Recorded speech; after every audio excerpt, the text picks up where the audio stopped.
bien bonjour à tous et bienvenue sur ma chaîne Pixel et Vecteur. Aujourd'hui on va continuer ce que j'ai commencé la semaine dernière en parlant de la possibilité donc d'attribuer des paramètres de développement par boîtier et même par boîtier ayant un numéro de série particulier. Donc la semaine dernière je vous ai montré que c'était une mise à jour qui s'appelle 9.2 du dernier Lightroom, mais si éventuellement vous ne voulez pas faire cette mise à jour ou si vous avez un vieux Lightroom et que vous n'avez pas envie de passer à l'abonnement ou autre, enfin ça vous regarde, je vais vous montrer comment vous allez pouvoir faire la même chose avec donc une version ancienne de Lightroom.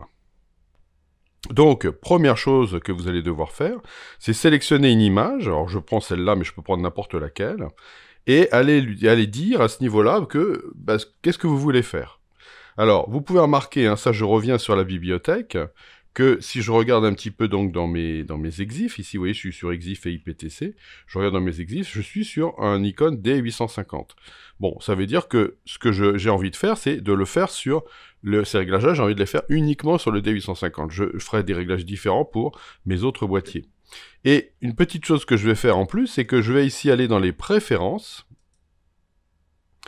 et ici, dans les paramètres prédéfinis, j'ai coché valeur par défaut spécifique au numéro de série de l'appareil. Oui, on pourrait le faire aussi aux ISO, c'est-à-dire que je pourrais très bien, sur un appareil photo, avoir des réglages lorsque j'ai des ISO bas et un autre réglage quand j'ai des ISO hauts. Ça, c'est intéressant si vous voulez, par exemple, combattre le bruit. Donc, vous pourrez éventuellement avoir un réglage pour enlever du bruit lorsque vous avez des ISO forts et ne pas le mettre quand vous avez des ISO faibles. Pour moi, personnellement, je préfère faire ce genre de choses après, en post-production, parce que, voilà, je préfère savoir ce que je fais. Donc, je ne vais pas le cocher, mais je vais cocher, évidemment, la valeur spécifique, là, le numéro de série de l'appareil photo. Et puis, une fois que j'ai fait ça, eh bien, je vais donc aller me sélectionner une photo. On a dit que on prenait celle-là, on peut reprendre n'importe laquelle. Et je vais aller donc dans le développement.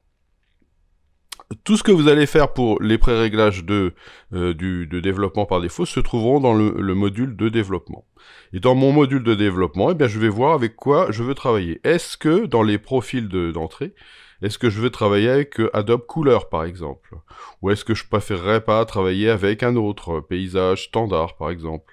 Bon, pour les besoins de cette vidéo, je vais plutôt travailler en Adobe Standard. Vous voyez qu'on voit instantanément qu'est-ce qui se passe. Vous voyez, je reviens ici, on voit la différence. Et je me mets en standard. Voilà, on voit légèrement la différence. Oui, bon, très bien. Ceci dit, l'Adobe Standard est bien aussi, j'aime bien. Voilà.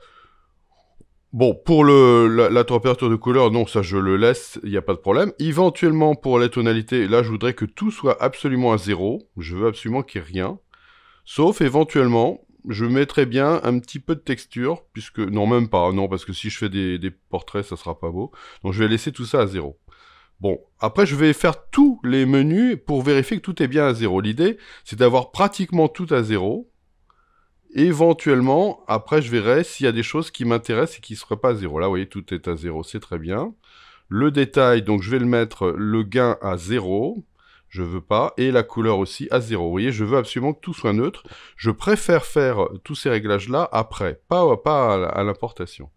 Correction de l'objectif, par contre, ça, je les garde toujours. Supprimer l'aberration chromatique et activer le profil de correction. Et la configuration, je vais me mettre en automatique. Vous voyez que comme ça, il va me le faire, voilà, systématiquement. Ça, c'est très bien. Vous avez vu la différence, il s'est passé un petit quelque chose, là. La transformation ici, évidemment, je la veux à 0.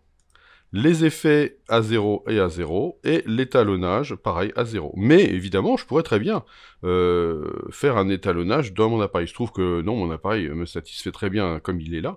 Donc, je n'ai pas de raison d'y toucher. Voilà, bah maintenant, tout est à 0. Et maintenant, pour pouvoir donc changer les réglages donc de développement par défaut, j'ai deux possibilités. Ou je vais dans le menu développement et je fais définir les paramètres par défaut, vous voyez, ça se trouve ici, ou bien, vous voyez le réinitialiser, vous voyez, si j'appuie sur Alt, le réinitialiser devient définir par défaut. Voilà, je clique là-dessus, et dans les deux cas, j'obtiens un menu qui me dit alors, donc les réglages que vous avez faits, ça va être pour le boîtier Nikon D850, et avec ce numéro de série ici. Voilà. Donc ça veut dire que si il y a un autre boîtier D850, vous avez deux boîtiers 850, vous pourrez faire des réglages différents sur le deuxième. Très bien. Et là, il vous dit notez que les modifications ne peuvent pas être annulées. Ce qui est extrêmement étrange parce que justement, vous avez juste une case ici qui vous permet d'annuler ces modifications. Vous voyez qu'on peut restaurer les paramètres Adobe par défaut. Donc moi, je vais les mettre à jour. Je fais ça. Et à partir de maintenant, voilà, tous mes paramètres sont à jour. Et bien voilà, j'espère que cette fonction va vous servir. Normalement, elle devrait.